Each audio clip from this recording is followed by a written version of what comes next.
There's certainly a lot on the line in the courtroom, not only for the former president and his current White House bid, but for the nation as well.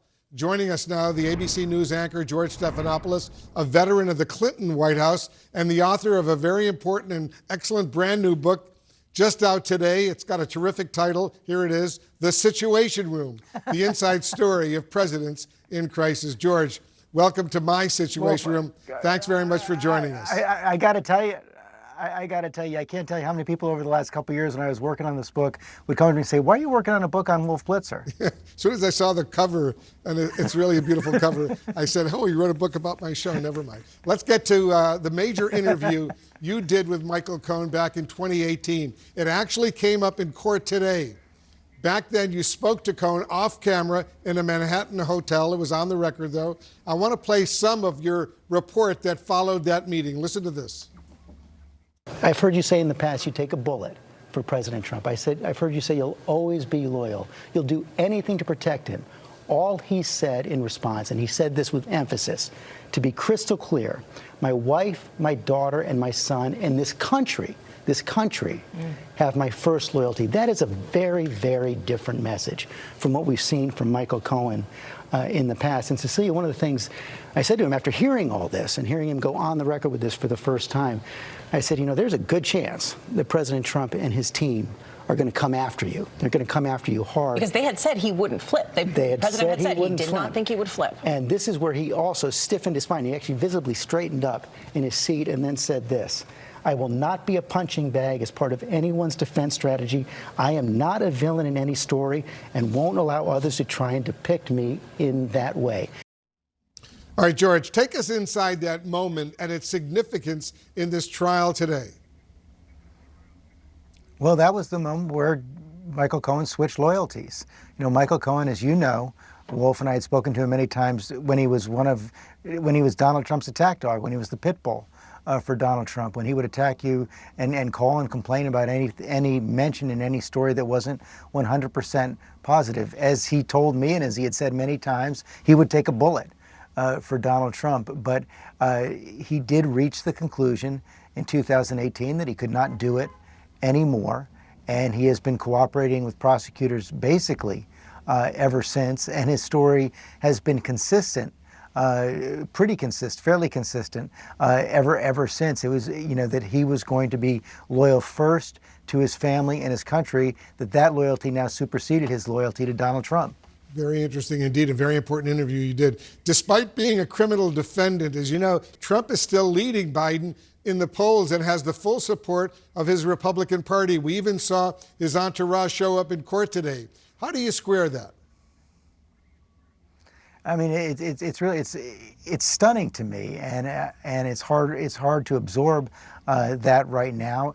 You know, I think that one of the stories behind it has been that you've seen former President Trump's success in basically converting the Republican Party into basically enabling his lies about the election and you know, putting away any concerns before they had about the rule of law. I mean, you know, I understand people who say that this is not the most important case in the world, and I get that. Of course, it is a felony case. What's even more stunning is the way so many Republican office holders have come to accept his lies about the 2020 election, to endorse him despite the fact that he's been impeached and indicted for trying to overturn an election result, despite the fact that he is, you know, refusing to pledge to abide by the election results if he loses this time around. You even have, and I know you've spoken with these Republicans as well, other Republicans who are falling in line behind that, refusing to say that they will accept the election results in 2024. That's a stunning turnaround, and you know, I believe that when you start to endorse that kind of behavior, it says something dangerous and dismaying about our democracy. Yeah, important point indeed. In your book, you interviewed a White House Situation Room officer about just how close the country came to a constitutional crisis back on January 6th. What do you think officers like him want Americans to understand about that day going into the November election? The officer's name is Mike Stiegler. He was a watch officer in the White House Situation Room on January 6th, someone on the front lines absorbing all the information coming in that day. He was actually on the line with those on Capitol Hill who were trying to protect the vice president, and he said the most harrowing moment of that day was learning just how close we came to losing the vice president.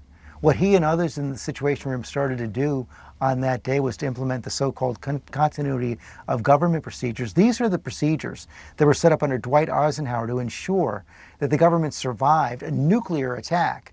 Lines of succession, secret meeting places, separate situation rooms in other parts of the government, secure locations for government officials to go. They had to start implementing those procedures on January 6th because of this insurrection that had been inspired by the president.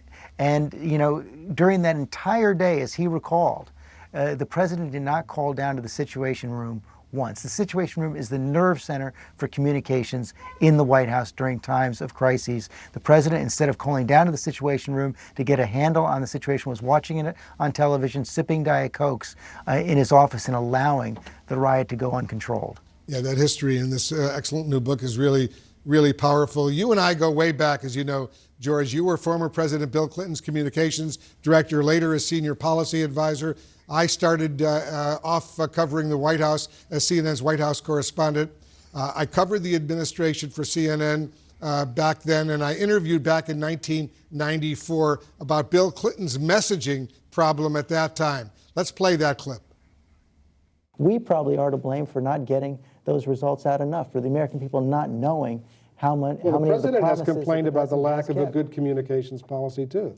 And, you know, we have to break through that. You know, it's a very tough communications environment we live in now. I mean, we have to take responsibility for that, and we have. As you know, President Biden is struggling today in getting the American people to register his accomplishments. So how does he change that? You know, that's going to have to be for him as an advisors to decide. I mean, clearly, right now, if you look at what the polls are saying, part of the reason going back to why it appears that even though it's a very close race, former President Trump may be leading in some of the battleground states, is that President Biden is not doing as well with younger voters and with black voters as he did last time. And you know, part of what may be going on here is a dichotomy in the economy. Even though there's a lot of strength in the economy, the unemployment numbers are low. We've had record job growth for the last 20-something months. Higher interest rates are hitting younger people who want to buy a house for the first time, particularly hard, whereas older voters who are backing Biden in greater numbers may be benefiting by having higher interest rates in their savings accounts or in municipal bonds. So I think that's one of the things that is hurting. Inflation is hitting younger voters and working class voters especially hard right now, and that's been a real struggle for President Biden. We're here now in my Situation Room, George, but your book is about the history of the White House Situation Room, from John F. Kennedy's assassination to the raid that killed Osama bin Laden. It's all amazing history in this wonderful book. Most Americans will never see this space, but paint a picture for us of the significance of the White House Situation Room. It's the nerve center of the White House. It's the place where all the communications from all over the world flow in to the White House. There's a watch center where you have these duty officers who serve there every day.